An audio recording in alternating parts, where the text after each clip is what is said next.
मेरी मौसी का बेटा शहर में पढ़ने आया तो मैंने उसे अपने घर पर रख लिया क्योंकि मैं अकेली होती थी। पति देश से बाहर रहते थे। पति से बात की तो मान गए। मेरी मौसी का बेटा मेरा बहुत ख्याल रखता। बाज़ार से कुछ भी लाना होता तो वह लाकर दे देता। एक दिन मैं बीमार हो गई और फिर मेरी मौसी का बेटा कहता कि अब आप आराम करो। रात को वह मुझे दूध के साथ दवा देकर चला जाता। जब सुबह होती तो मुझे बहुत सुकून होता। एक दिन मेरे पेट में बहुत दर्द हो रहा था। डॉक्टर के पास गई। डॉक्टर ने कहा कि तुम गर्भवती हो। मेरी तो जान निकल गई और आसमान मेरे सर पर आ गिरा। मैं आश्चर्य से डॉक्टर की शक्ल देख रही थी जो मुझ पर ऐसा धमाका कर चुका था कि मेरे सोचने और समझने की क्षमता खत्म हो चुकी थी। मुझे लग रहा था कि मुझ पर आसमान ही आ गिरा हो। ऐसा कैसे मुमकिन था? मैं मान ही नहीं सकती थी। मैंने डॉक्टर से कहा कि आपको ज़रूर कोई गलतफहमी हुई है, मुझे सिर्फ पेट दर्द की शिकायत है। वह मुझे देखकर मुस्कुराने लगी और मेरे सामने मेरी रिपोर्ट रख दिया। कहने लगी कि 3 साल से तो आप मुझसे इस चीज़ का ट्रीटमेंट करवा रही हैं। अब आपको भगवान ने खुशखबरी सुनाई है तो आपको भगवान का शुक्रिया अदा करना चाहिए। आपको जल्दबाजी से काम नहीं लेना चाहिए। मैं अपनी रिपोर्ट देखकर बदहवास हो गई थी। मुझे नहीं मालूम था कि मेरी ज़िंदगी में ऐसा भयानक मोड़ आ जाएगा। मैं तो सुनकर ही चकरा गई थी। मेरी शादी को 4 साल हो चुके थे। मेरे पति की नौकरी विदेश में थी। वह साल में बस कुछ ही महीनों के लिए हिंदुस्तान आते थे और उस वक्त मेरी ख्वाहिश थी कि उस दौरान मैं उम्मीद से हो जाऊं ताकि मेरा दिल बच्चे में लग जाए। लेकिन हर बार मुझे मायूसी का मुँह देखना पड़ता था। लेकिन अभी तो वह विदेश में थे, फिर मैं प्रेग्नेंट कैसे हो सकती थी? मैंने डॉक्टर से कुछ ना कहा। मेरे दिमाग ने काम करना बिल्कुल बंद कर दिया था। क्या सोचती, मानो मेरा सगा भाई जैसा था। मेरी सबसे छोटी मौसी का बेटा था। मैंने अपनी सोच के ताने बाने में उलझी रही थी कि सामने से अपने घर का गेट देखकर मेरे कदम वहीं रुक गए थे। मुझे लगा था कि मैं क्लिनिक से यहाँ तक अपने बेजान वजूद को कैसे लाश की तरह घसीट कर लाई हूँ। मैं गम में इस तरह डूब गई थी कि मुझे सांस लेने में भी घुटन महसूस होने लगी थी। मैंने डोरबेल बजाई। मानव ने ही दरवाज़ा खोला। मैं घर के अंदर आ गई। मुझे देखकर वह मुस्कुराने लगा। मेरे घर के अंदर आते ही वह कहने लगा, आज आपने इतनी देर कर दी। मैंने पहले तो आपका खाने पर बहुत इंतज़ार किया, लेकिन फिर मुझसे भूख बर्दाश्त नहीं हुई, इसलिए मैं तो खाना खा चुका हूँ। आपके लिए भी खाना लगा दूँ? वह मुझसे बातें कर रहा था। मेरी सबसे छोटी मौसी का बेटा जो कि जॉब के लिए यहाँ नोएडा आ गया था और पिछले कई महीनों से मेरे घर पर था। मेरे पति को भी इस बात पर कोई एतराज़ नहीं था। मानव के बारे में सब कुछ जानते थे, बल्कि वह तो बहुत खुश थे कि उन्हें मेरी चिंता नहीं रहेगी। मानव बोला, आप कहाँ खो गई हैं? मैं आपसे बातें कर रहा हूँ। मानव की बात पर मैं चौकस हो गई। मैंने कहा, कुछ नहीं, मुझे भूख नहीं है, सर में दर्द है, मैं अपने कमरे में जा रही हूँ। मैं मानव से यह कहकर अपने कमरे में चली गई। अपनी रिपोर्ट रखी और बेड पर बैठ गई। मेरी सोच खत्म हो चुकी थी। मानव मेरी सगी मौसी का बेटा, उसके बारे में ऐसा सोच भी नहीं सकती थी। जब मेरी मौसी की शादी हुई तो मैं 4 साल की थी। पैदा हुआ तो मैं 10 साल की थी। मेरी मौसी का ससुराल काफ़ी दूर था। एक गांव था जहां दूर दूर तक कोई कॉलेज नहीं था। इसलिए मेरी मौसी ने कहा कि मानव को अपने पास रख लो, वहाँ ये अच्छे से नौकरी कर लेगा। और मानव मेरा कज़िन भी था। मैं तो उस पर शक भी नहीं कर सकती थी। मैं अपना सर दोनों हाथ में लेकर बैठ गई। मुझे कुछ समझ आने लगा कि पिछले कई दिनों से मानव मुझे दूध के साथ दवा देता है, जिसे खाकर मैं गहरी नींद में सो जाती हूँ और सुबह जब उठती हूँ तो बहुत खुश होती हूँ। तो क्या मानव मुझे नींद की दवा देता है और मेरे सोने के बाद कुछ करता है? टिप टिप आंसू मेरी आंखों से गिरने लगे। मेरी आंखों में आंसुओं का गोला, जिसकी वजह से मेरे अंदर घुटन सी बढ़ती जा रही थी। क्या सगे रिश्ते इतने कमज़ोर हो चुके हैं कि हवस के आगे कुछ भी नज़र नहीं आता? मैं उसकी बहन हूँ, यानी उसकी माँ की बहन की बेटी। मतलब मैं उसकी बहन ही हुई। वह मेरा खास है। मेरा उससे पर्दा भी नहीं है। ऐसे कैसे वह मेरे बारे में सोच सकता है? कैसे उसके दिल में ऐसा करने के लिए ख्याल आ सकता है? मैं बहुत रो रही थी। इसका अंदाज़ा शायद कोई लगा ही नहीं सकता था जो मैं सोच रही थी। एक तरह से पागल हो चुकी थी।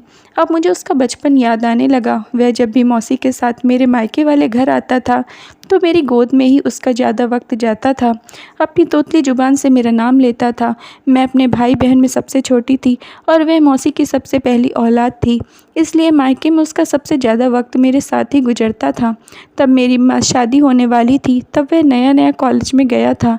मुझे राजू के नाम से भी बहुत छेड़ा करता था।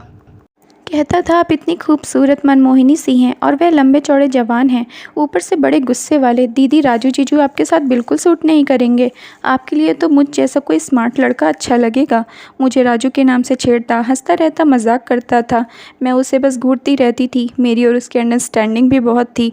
जब वह यहाँ आया था तो मुझे ज़्यादा देर तक बातें करता रहता था, हंसाता था, मजाक करता था। अभी यही था कि मुझे लगता है कि राजू जीजू ने विदेश में किसी अंग्रेजन से शादी कर ली है, तभी तो वापस आने का नाम नहीं लेते।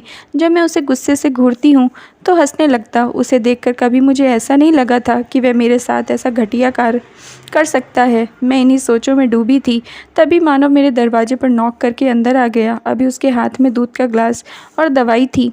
वह बड़े नॉर्मल अंदाज में मेरे सामने बैठ गया, लेकिन उसके बेड पर बैठते ही मैं डर के पीछे हो गई, जैसे न जाने वह क्या कर देगा। जाहिर सी बात थी, जो कुछ भी डॉक्टर से सुनकर आ रही थी, मेरी जगह कोई भी उस वक्त ऐसे ही डर जाता।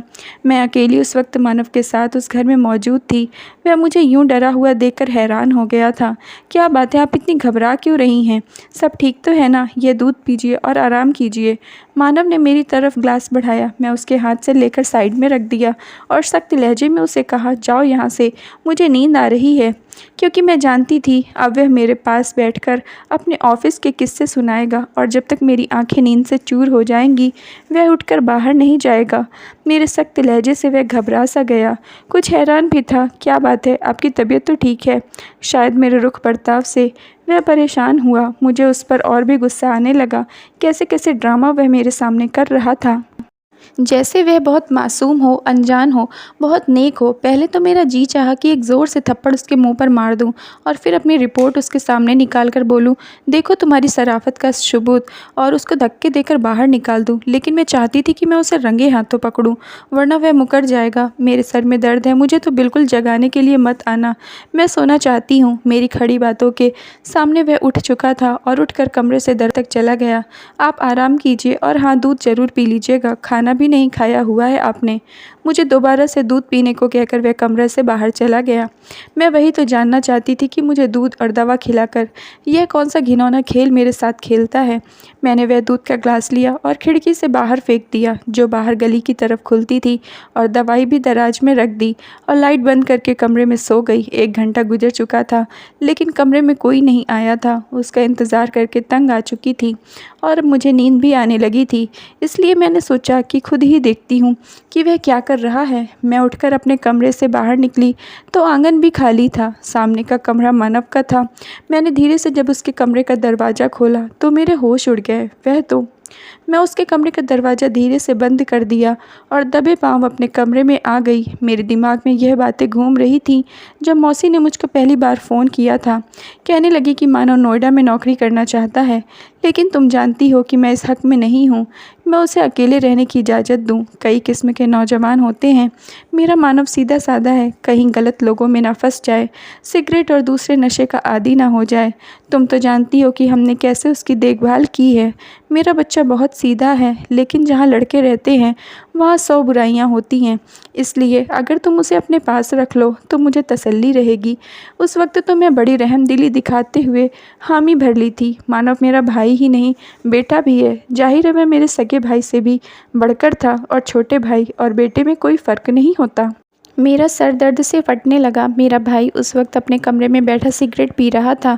मेरी तरफ उसकी पीठ थी, इसलिए वह इस बात से अनजान था कि मैं उसे सिगरेट पीते हुए देख ली हूँ।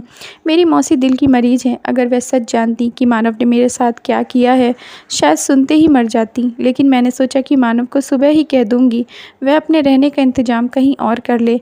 मैं उसे अपने घर पर नहीं रख सकती। मैं अपना कमरा लॉक किया और सो गई। सुबह मेरा दरवाज़ा बड़ी ज़ोर ज़ोर से खटखटाया गया।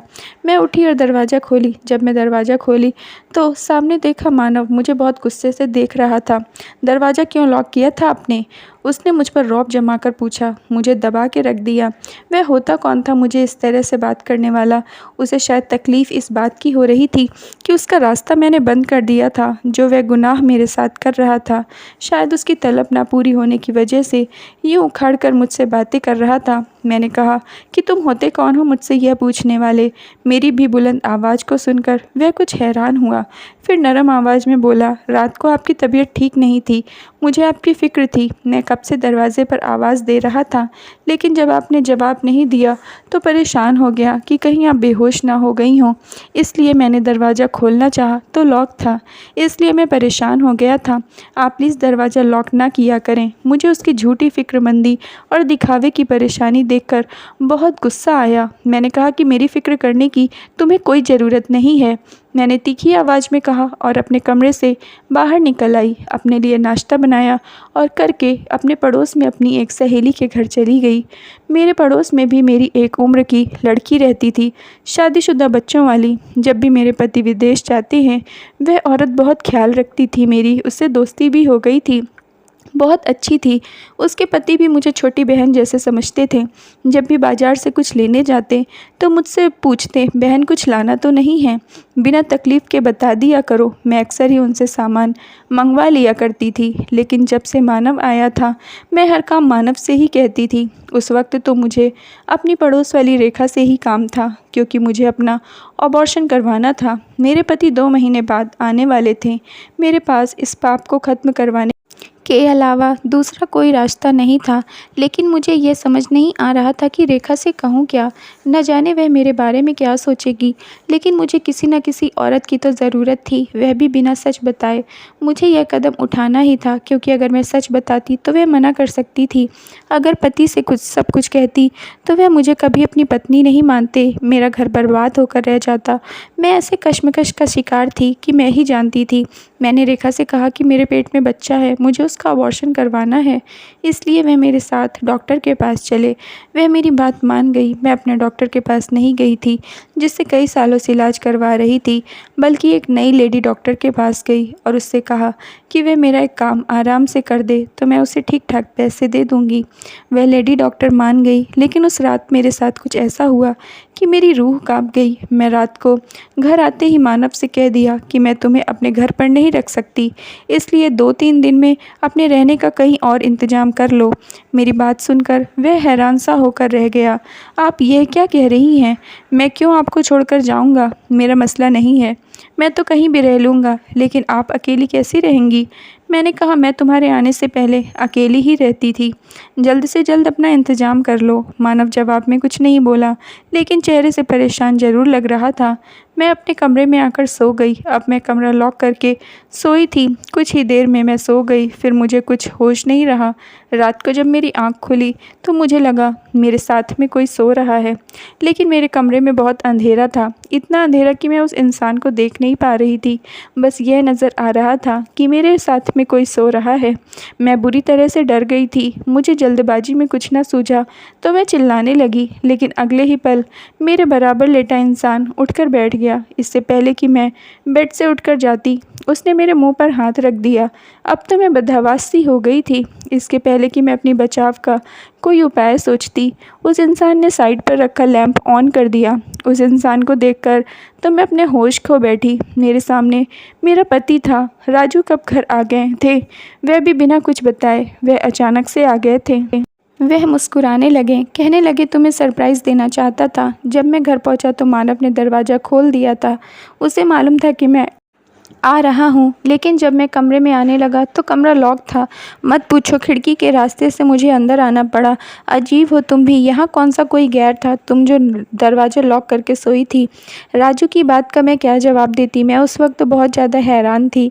आखिर राजू के गले लगकर मैं बहुत रोने लगी। वह तो मुझे यूँ रोता देखकर समझे कि मैं उनके बिना उदास हो गई हूँ, इसलिए उन्हें यूँ अचानक सामने पाकर रोने लग गई हूँ।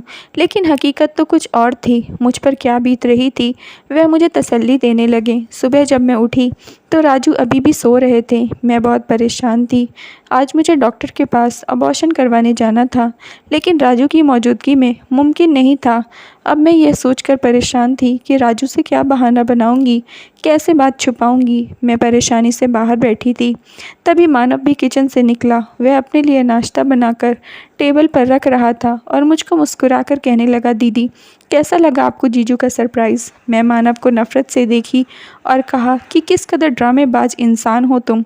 ऐसी मासूमियत से भरी अदाकारी कैसे कर लेते हो? शर्म नहीं आती तुम्हें? एक तरफ दीदी कहते और दूसरी तरफ यह सब सह सह कर थक चुकी हूँ, इसलिए बिना शर्म के मुंह पर जो भी आया उसे कहना शुरू कर दिया और वह अभी भी मुझे हैरत से देख रहा था। कहने लगा, दीदी क्या कह रही हो आप? मुझे आपकी बात बिल्कुल समझ नहीं आ रही है। मैंने ऐसा भी क्या किया जो आप इस तरह से मुझसे बात कर रही हैं? मानव की बात पर मैंने उसे ताज्जुब से देखा और अपने कमरे में चली गई। राजू अभी भी सो रहे थे। दराज से अपनी रिपोर्ट निकाली और कमरे से बाहर आ गई। मानव अब टेबल के पास खड़ा था। मैंने वह रिपोर्ट उसके मुंह पर मार दी, जो कि उसके चेहरे से टकराकर ज़मीन पर गिर गई, और कहा, यह पढ़ो और अपना गंदा चेहरा लेकर राजू के उठने से पहले दफ़ा हो जाओ मेरे घर से। मैंने गुस्से से दबी दबी आवाज़ में कहा, क्योंकि मैं नहीं चाहती थी कि राजू को इस बात की भनक भी लगे। मानव ने वह रिपोर्ट ज़मीन से उठाकर खोला। जैसे ही उसने पढ़ा तो उसके चेहरे की रंगत उड़ गई, उदासी छा गई। इससे पहले कि वह कुछ बोलता, राजू आंगन में आ गए थे, पता नहीं कैसे, लेकिन वह सीधा मानव के पास गए और रिपोर्ट उसके हाथ से लेकर पढ़ने लगे। उन्हें देखकर तो मेरी जान मेरे शरीर से जुदा हो गई थी। ऐसा घर बर्बाद हो जाएगा मेरा। राजू तो मुझे तलाक दे देंगे। मैं बुरी तरह से चक्कर खाकर गिर गई थी। जब मुझे होश आया तो मैं हॉस्पिटल में थी। राजू बड़ी संजीदगी से मुझे देख रहे थे। मानव भी वहीं खड़ा था। मैं राजू को देखकर रोने लगी। मैंने कहा कि मेरा कोई कसूर नहीं है। राजू, मानव मुझे नींद की दवाई देता था। मुझे कुछ पता नहीं है। भगवान के लिए मुझे तलाक मत दीजिए। मैं आपसे बहुत प्यार करती हूँ। मैं आपके बगैर नहीं जी पाऊँगी। मैं बिस्तर पर लेटी लेटी हाथ जोड़कर राजू से माफ़ी मांग रही थी। वह मेरे पास आए, मेरे जुड़े हुए हाथों को अपने हाथों में लिया और कहने लगे, तुम परेशान मत हो, मैं तुम्हें नहीं छोड़ूंगा। मैं तुम्हारे सारे टेस्ट नए सिरे से करवाए हैं। तुम प्रेग्नेंट नहीं हो। शायद किसी और की रिपोर्ट तुम्हारी रिपोर्ट से बदल गई थी। ना तुम गुनहगार हो, ना ही मानव ने ऐसा कुछ किया है। तुम उसके किरदार पर शक मत करो। बस एक गलत रिपोर्ट के अदल बदल हैं। यह सब गलतफहमी है। मानव की तरफ जब मेरी नज़र पड़ी तो वह रो रहा था, बिना आवाज़ के आंसू बहा रहा था। मुझे देखकर मेरे पास आ गया। कहने लगा, आपने सोच भी कैसे लिया कि मैं ऐसा कर सकता हूँ? मैं अपनी बहन में और आप में कोई फ़र्क नहीं देखा। मैंने तो कभी किसी गैर लड़की को नज़र उठाकर नहीं देखा, तो आप मेरी बहन की जगह है। मैंने कहा कि मैंने तुम्हें नशे की सिगरेट पीते हुए देखा था। वह कहने लगा, मैं नशे की सिगरेट बिल्कुल नहीं पीता। हाँ, कभी कभार सिगरेट अपना कमरा बंद करके पी लेता हूँ। आपका ख्याल इसलिए रखता हूँ क्योंकि मैंने अपना बचपन आपकी गोद में गुजारा है। इसलिए जैसे मैं अपनी माँ के लिए खाने पीने और दवा का ख्याल रखता था, आपका भी रखने लगा। मुझे पता होता कि आपको मेरी वजह से तकलीफ़ होती है तो मैं कभी यहाँ नहीं आता। वह रो रो कर अपनी बातों को रख रहा था। एक गलत रिपोर्ट ने मुझे शर्मिंदा करके रख दिया था।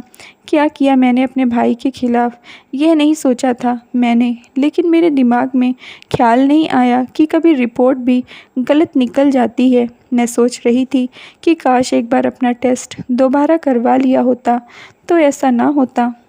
उम्मीद करती हूँ फ्रेंड्स आप लोगों को स्टोरी पसंद आई होगी, तो लाइक कर दीजिए और चैनल को सब्सक्राइब कर लीजिए।